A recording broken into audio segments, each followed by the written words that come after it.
Every Cherokee village had a council house which was located on the west side of the square ground. It was built as close to the center of the village as possible. The door faced to the east and was constructed as a winding corridor, so that the inside was never seen from the outside. The size of the council house depended upon the size of the village. Villages ranged in size from small villages of a dozen homes up to towns with 200 to 500 homes. The council house was always built large enough to accommodate every member of the village, including the children. As you'll notice, the council house has 7 sides, and on the inside there are 7 sections of seats. During meetings and ceremonies, each clan sat in their own designated section. At one time, our people lived under a clan system. We do not know how it originated, or why the women were heads of the clans. The names of the clans were the Bird, Deer, Wolf, Paint, Blue, Long Hair, and Wild Potato. Each clan was considered one large family and was not allowed to marry among themselves. If a person wanted to get married, he had to pick his mate from one of the other 6 clans. After marrying, the man would leave his clan, join his wife's clan, and the children inherited their clanship from their mother. Through the years, our clan system has been lost, but today some of us can trace back to find out which clan we belong to.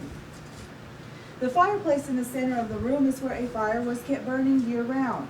It was rekindled once a year in late October or early November. At the same time that the fire in the council house was being relit, all the women in the village would put out the fires in their homes, clean out their fireplaces, and then come to the doorway of the council house to get new fire to take back home. This signified the beginning of a new year. The design around the fireplace contains 7 different types of wood. Each clan had their own wood, which they used to feed the fire throughout the year. There were men who were assigned to the council house, whose only duty was to make sure that the fire never went out. The masks on the posts were used for ceremonial dances. They were worn by the lead dancer. They were used in the snake dance, the bear dance, and the buffalo dance. Some of the masks were worn by women, who were also allowed to take part in the dances. This is something that very few other tribes allowed. The eagle wands that you see at the top were used for our eagle dance. If you haven't been to the square ground, this dance will be explained there. The white bowl and the white gourd dippers were used for our purification ceremony. Our people believed that by drinking herbal teas from these vessels that they could purify their minds. Each clan had their own dipper, and the member of one clan was not allowed to drink from the dipper of another. The Hudson Bay blankets here in the back represent trade items from the settlers. The headdresses and outfits are all copies of the originals. The white headdress and outfit were worn by the peace chief. His headdress was made from the tail feathers and the down of the white heron. We had to trade with the coastal tribes in order to get these feathers. His cape was made from the breast feathers of the wild turkey. The peace chief was in charge of religious ceremonies, marriage ceremonies, and civil council meetings. He had a right-hand man and a principal speaker, and during meetings and ceremonies, they occupied the 3 white seats. He also had a council of 7 members, 1 from each clan. The peace chief wore white because white is the symbol of peace. Whenever a village was threatened by war, the peace chief would have to step down and let the war chief have complete authority over the village. The red headdress, outfit, shields, and weapons belonged to the war chief. His cape was made from the tail and wing feathers of the wild turkey and is trimmed in red because red is the symbol of war. The war chief was elected to his position by the warriors in the village. He had a right-hand man, a principal speaker, and a war council of 7 members, 1 from each clan. When a man was made war chief, he had to take an oath never to go to war without just cause, nor shed the blood of infants, women, old men, or anyone who could not defend themselves. He was known as Oconaluftee, or the Raven. Every Cherokee village had a council house, a square ground, 7 clans, and 2 chiefs, a peace chief and a war chief. Over the entire Cherokee Nation was a 3rd chief known as the principal chief. Wherever his home was located was considered the capital of the Cherokee Nation. The last established capital was in New Echota, Georgia in 1838. This was during the time of the removal. The principal chief at that time was John Ross, who was 1/8 Cherokee. The principal chief was known for his wisdom and ability as a leader. The skirt you see here on the end was worn by the beloved woman. It was made from the breast feathers of the wild turkey and trimmed with the down from the heron. The beloved woman was the widow of a chief or an elderly woman who was well known and highly respected. She was allowed to sit in on all council meetings, and she had a vote in deciding whether or not the village went to war. It was the beloved woman and her council who decided whether or not the prisoners taken in were put to death or adopted into a clan as members of the tribe.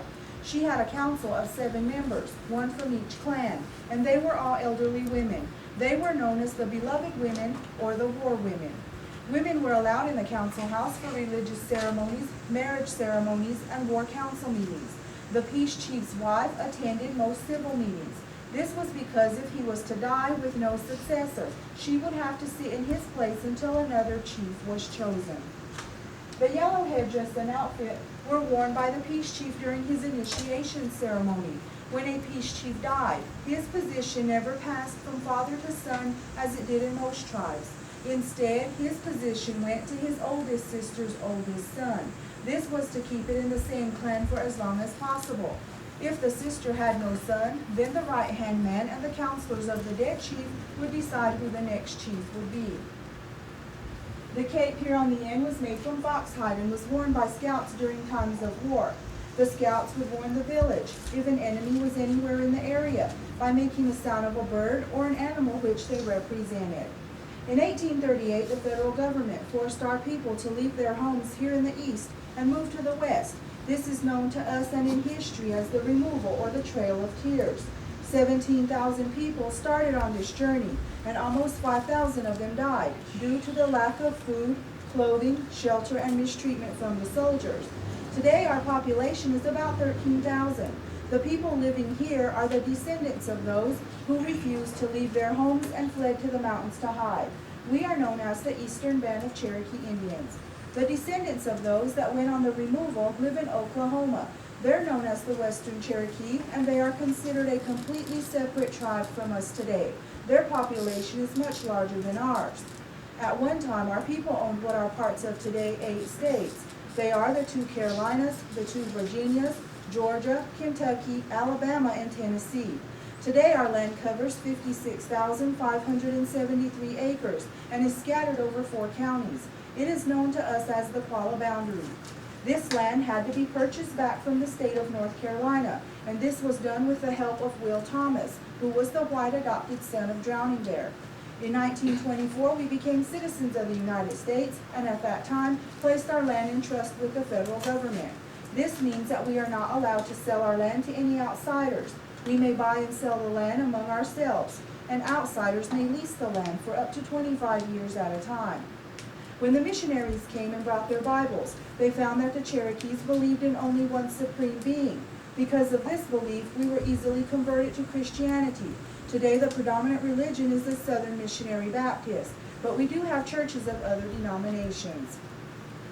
Today, we have a chief and a vice chief that are elected every 4 years. We also have a tribal council of 12 members, 2 from each of the 6 townships. They're elected every 2 years. They handle all tribal business, and they function in the same manner as a mayor and city council. Today, we do pay federal income taxes, but we don't pay state or property taxes because our land is held in trust with the federal government. As you came through our village today, we tried to show you how our people lived, worked, and dressed over 200 years ago. Today, we live in modern homes, and our daily lives are no different than anyone else's.